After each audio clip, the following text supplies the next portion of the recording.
C'est l'un des plus grands rassemblements religieux au monde. Le Hajj a commencé aujourd'hui. Le Hajj, c'est le pèlerinage vers la Mecque, l'un des 5 piliers de l'islam. Plus de 2 millions de fidèles sont attendus sur le site du lieu saint, sous un soleil de plomb, dans l'ouest de l'Arabie Saoudite.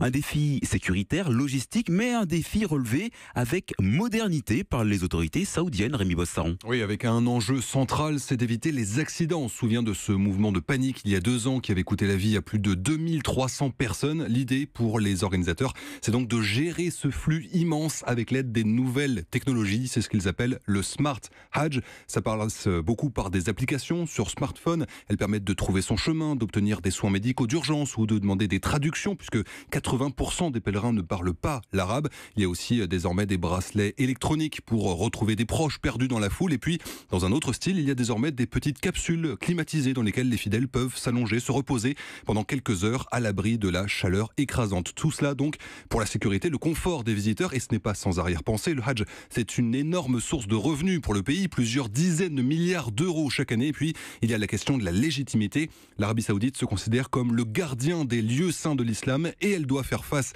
aux critiques de son rival iranien, justement sur la manière dont ce pèlerinage est organisé. Les explications de Rémi Bossaron pour Europe 1.